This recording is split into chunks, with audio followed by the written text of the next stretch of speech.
The boards are lit up, the servers are humming, and we are absolutely ready to roll. I'm Jules Sterling, keeping the relationship gears greased while the world tries to automate them away. And I'm Dan Miller, the guy who sees the chess moves in the diesel indices before the rest of the market even wakes up. Elena Rossi here. And I'm just here to make sure Dan's chess moves don't end in a multi-million-dollar liability claim. And you're listening to Buck Reynolds. I spent 30 years looking at the road through a windshield. Now I'm looking at it through the data. And I'm still not sure which one's scarier. Well, it's Tuesday, May 12th, 2026.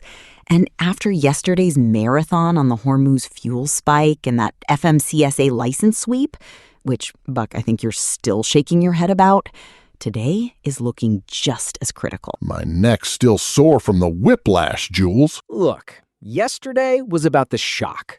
Today is about the response. We've got some fascinating stories to unpack, from the infinite labor promise of new AI to a legal earthquake in the tariff world that's going to have every importer in the country calling their lawyers. Actually, Dan, they're already calling. It's a busy day in the ops room, so let's get right into the hardware and the code. Okay, let's start with Project 44. They officially launched something they're calling Autopilot yesterday, and honestly, it's sort of a pivot for the whole visibility sector, right? It's the shift from watching to doing. Right. I mean, for years, we've just been looking at dots on a map. Jet McCandless is basically saying dots are dead. Autopilot is this no-code platform where you can build AI agents to actually handle the disruptions. Agents is a very specific term in the insurance world, Jules. What are they actually, doing? Well, if a shipment is dwelling at a port or a pro number is missing, which is basically the bane of my existence with retail accounts, these agents just go and fix it. They reach out, they update the TMS, they execute the solution without a human dispatcher having to click a single button. Infinite labor. That's what they're calling it. I mean, here's the deal. I've heard infinite before.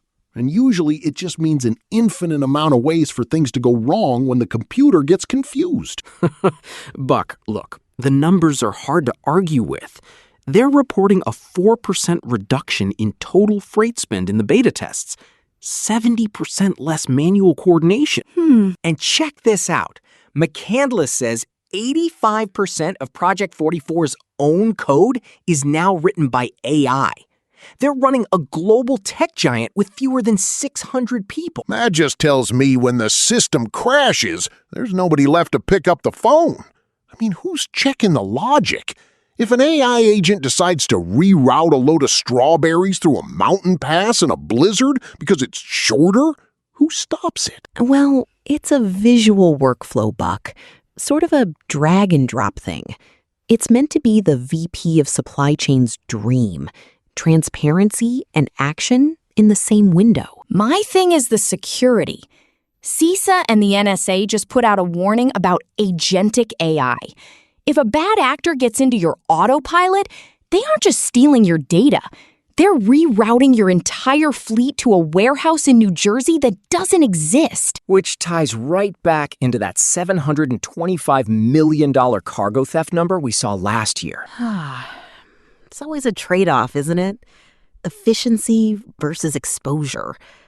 But for my shippers, who are drowning in emails about late trucks, well, this feels like a life raft.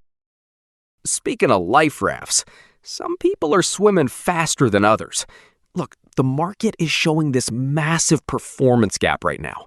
It's a tale of two tiers. You're talking about the Kodiak results? That's actually really impressive for a company that's still technically in the launch phase, right? It is, but here's the play. The burn is still real. They lost nearly $38 million in the quarter.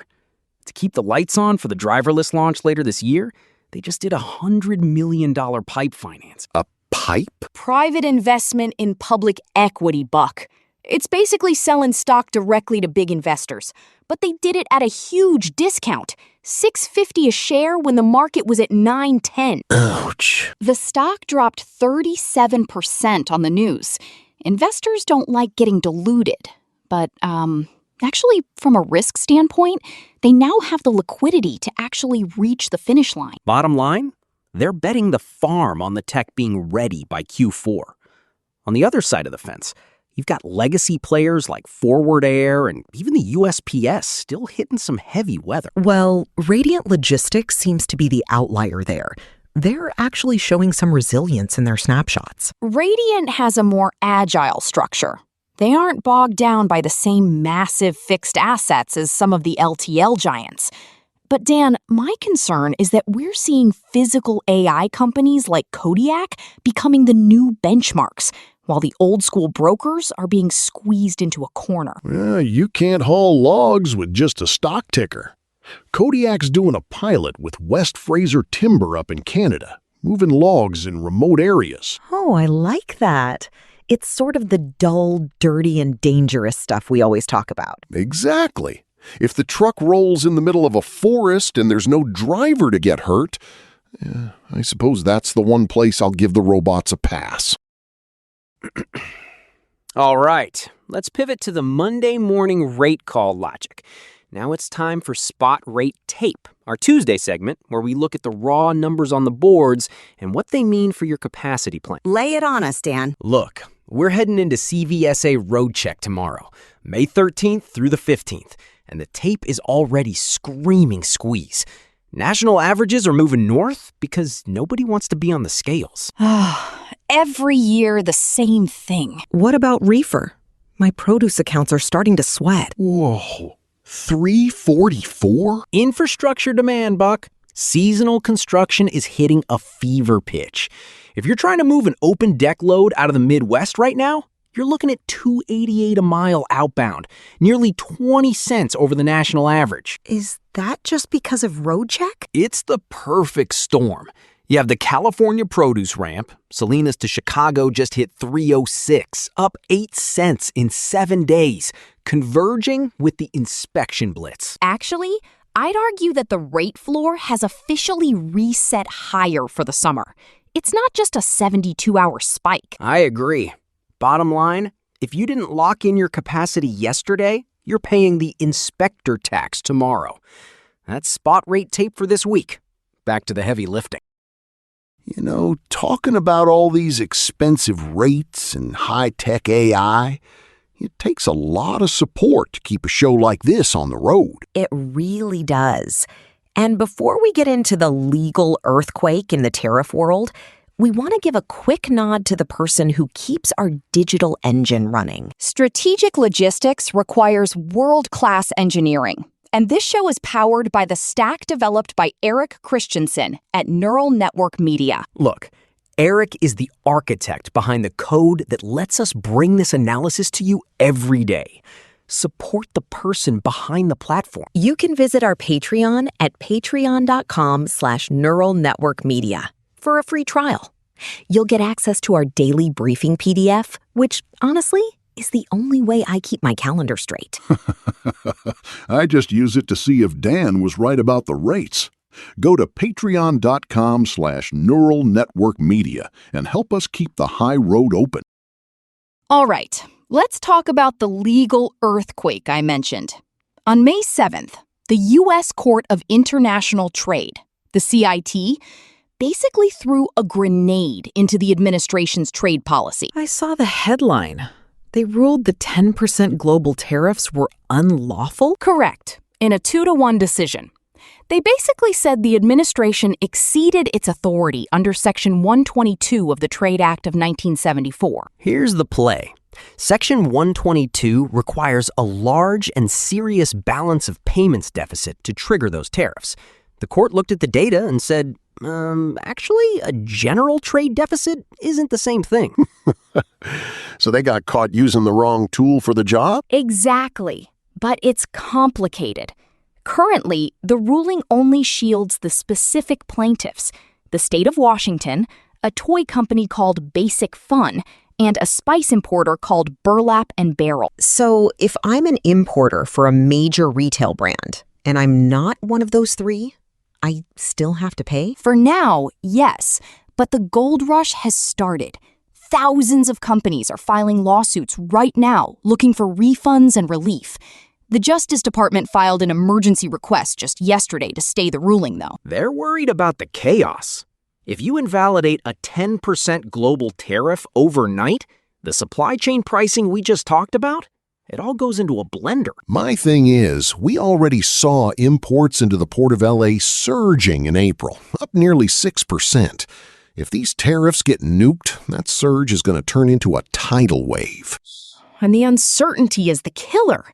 If you're a fleet manager trying to price a contract for the next 6 months, and you don't know if your equipment costs or the price of the goods you're hauling are going to swing by 10% based on a court appeal, it's a nightmare. Well, and let's not forget the Hormuz factor on those import costs. Ugh, it's all connected. Iran formally operationalized the Persian Gulf Strait Authority yesterday. They're vetting and taxing traffic now. It's not a total blockade anymore.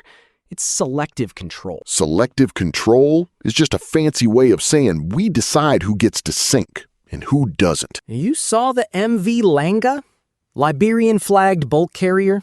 Struck by a drone near Doha on Sunday. No casualties, but the fire was real. And insurance premiums just spiked again.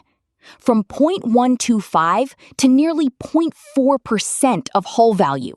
That's a massive hit for a single transit. There are still 1,500 ships trapped in the Gulf. 22,000 seafarers just sitting there while CENTCOM and the Iranian Ghost Fleet play cat and mouse. It's terrifying. I mean, think about those crews. The ripple effect is hitting the port of Los Angeles, too. Gene Soroka just reported the second busiest April on record, moving 890,000 shipping containers. Wait, if the Middle East is a mess, why is LA so busy? Because everybody is front-loading. Shippers are terrified of more disruptions, so they're bringing in the back-to-school and holiday goods now. Loaded imports were up 5%. And empties were up 10%. That means they're rushing containers back to Asia as fast as they can to catch the next wave. It's a frantic cycle. Speaking of frantic, let's talk about the MD-11s. The FAA finally cleared them to fly again yesterday. After that grounding in December following the UPS crash in Kentucky, 15 lives lost. The NTSB found fatigue cracks in the engine pylon. Basically, a bearing in a lug nut failed. One bearing. That's all it takes. So they're safe now? Boeing has a new maintenance protocol. FedEx is resuming flights this month. They have 28 of these tri-jets. They want to fly them until 2032. But UPS said no thanks. Really? They're retiring their entire MD-11 fleet. They'd rather buy new twin-engine planes than deal with the repair mandate and the fuel costs. I don't blame them. It's like keeping a 30-year-old Peterbilt on the road. Sometimes the maintenance debt just isn't worth it. But man, that's a lot of heavy lift capacity just disappearing. It's the same logic in the Stone Peak deal we saw yesterday. Oh, this is the big one for the finance nerds. Stone Peak is buying BMO's transportation finance business. That's like a $14 billion portfolio, right? $14.5 billion. Loans and leases for thousands of trucks and trailers. This is a massive shift, Jules. It's moving transportation lending away from traditional banks and into the hands of private equity firms that already own Textainer and Track Intermodal. So the people who own the containers and the chassis now own the notes on the trucks? Welcome to the vertical integration era, Buck. They have the data, they have the equipment, and now they have the financing. It's a smart move for Stone Peak. But for a small carrier, it means your lender is now a transportation-focused asset leasing specialist. They'll know exactly what your truck is worth and exactly how much trouble you're in if you miss a payment. it always comes back to the numbers. Because numbers don't have bad days, Jules. But they don't have intuition either. Well, as long as they still need a human to back that trailer into a dark dock in the rain, we're still in the game. All right, that's the Tuesday board. Buck, what's the word for the fleet manager staring down the barrel of the Roadcheck tomorrow? Here's the deal. Don't get cute with your ELDs or your pylon attachment checks. The FMCSA is in a zero-tolerance mode after that license sweep yesterday. If you're starting your week tomorrow, make sure your paperwork is as clean as your windshield, or you're going to be a guest of the state for 72 hours. Hey, keep your eyes on those reefer rates. They aren't coming down before Memorial Day. Precision is the only antidote to volatility. Double-check your tariff exemptions before you sign those new import contracts. And remember, no matter how much AI Project 44 throws at the problem, someone still has to pick up the phone and talk to the person on the other end. I'm Dan Miller, and I'll see you at the scales. Alina Rossi here. Stay compliant, stay profitable. Buck Reynolds here. Keep the greasy side down and your eyes on the road. And I'm Jules Sterling. We'll see you tomorrow on the high road.